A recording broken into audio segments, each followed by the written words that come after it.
How are we all doing this evening? So, today we're going to take a look at my Lionel locomotive fleet. My proud fleet of very handsome engines. So, anyway, yeah, these are not really, all these locomotives are stuff you can find at most any train show and antique shop for next to nothing. Well, I say next to nothing, I mean for model trains. They're pretty inexpensive, common models, mostly from the post-war era.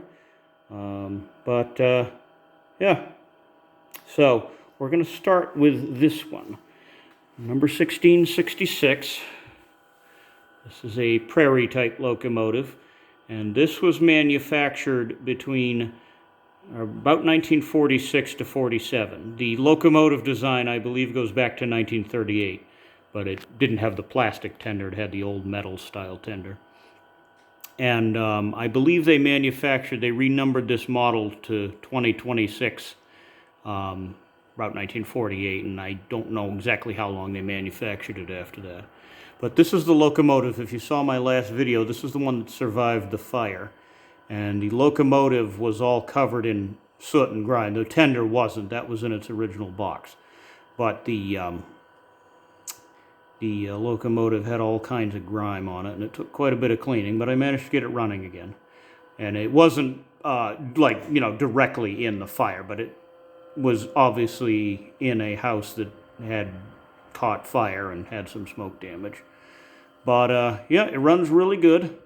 A nice, smooth, quiet runner, and it's a testament to how well built these things were that you could just that they could survive a fire, and all you got to do is just clean them up.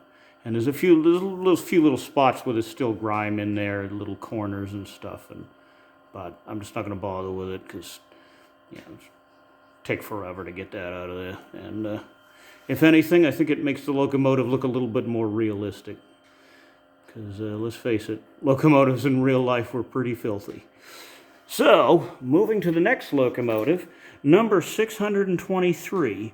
This is an Nw2 Type Switcher, and Lionel made these between I think the Santa Fe model was manufactured between 1949 and 51. And this is a nice smooth runner. It's one of only two I bought online. This one came from Joe Polidoro over in New York.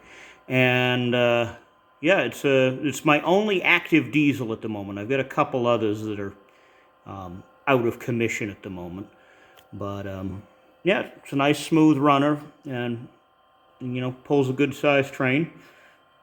So the next one is number 2026 and 2018. I call these two the twins. And the 2026, I bought just the locomotive online, and because I had a tender left over from a locomotive that had died, so I just found 2026 cheap, and 2018 came from an antique shop. And yeah, these models were manufactured 1951 to 53, and they are noticeably noisier than most of the models I have. But that doesn't bother me. Some people don't care for the noise, but doesn't bother me in the least.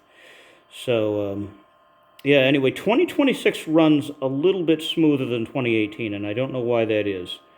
But 2018, when I first bought it, it didn't run very well at all, and then it started to get worse and worse, and so not knowing what I was doing, I took it apart and cleaned it, and I think, well, with the help of a YouTube video, and I'm thinking, well, what have I got to lose? It's not going to run anyway. So, and lo and behold, it runs better than it ever did. So again, that's just tells you how well built these things were. So anyway, the next one is number 2055, and this is modeled after the Santa Fe's Hudson class locomotives, and I really like the cow catcher on this thing. It's huge. But these were manufactured 1953 to 55. And this is the only locomotive I have that has a working whistle in the tender. Yeah, and I call this one the Bull just because it's so big. Yeah. And the next one is number 1615, an 040 switcher. And this, I think this is a 1955 model because it has the plastic trucks. The older ones had metal, the metal ones with the hot boxes on them. And this one needs to warm up a bit before it can start running. It needs to sit for several minutes and it hums and then slowly jerks to life. And it didn't do that when I first bought it, so I don't know why it does that, but hey, you know, it's quite old, so, but it runs good, so that's all that matters. And the next one, this is another 040, and this is modeled after the Santa Fe 8635, which I don't know that Santa Fe actually had any 040s in real life. But this is a much later model. This is probably 1970s, maybe early 80s. I'm not exactly sure, but clearly MPC era. And right here is the original box. And I don't know, I know they used this red design in the 1970s. I don't know when they stopped using it. I think it was still in use in like 1980 for some models anyway. So if anybody knows, let me know in the comments section. So, and then the next one, number 8612, that's a 442. It's got Chicago and Northwestern markings. And this too has its original box. And here it is. And the box is dated 1989.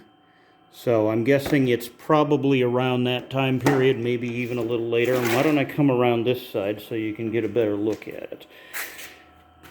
Maybe I should have filmed from this side because the lighting's a little better over here. But anyway, this is also a really smooth running engine. And yeah, and these two right here, they run much better at slower speeds. The old post-wars, they don't do switching very well. They tend to, you know, they go very fast, and when you switch cars, they tend to bash right into them and derail them. But this one especially, the 8635, I use that for switching mostly because it does such a better job at it. And this one has, the 8635 has a rear light that works. This one doesn't. So, anyway, that's it. And I have a few other locomotives that are sort of out of commission at the moment. But, and, you know, I'll probably I might pick up a few here and there as time goes on. But, you know, I'm pretty satisfied with this fleet. And like I said, there's nothing here that's particularly rare or valuable. These locomotives, most of them generally go for less than $100. So if you're on a budget, and yeah, that's a good thing to go with. And they were, like I said, very common, you know, just standard post-war Lionel models of the 1940s and 50s, except these two, which are later. But anyway, that's it. So I think I covered everything. But anyway, happy railroading. Have a good night.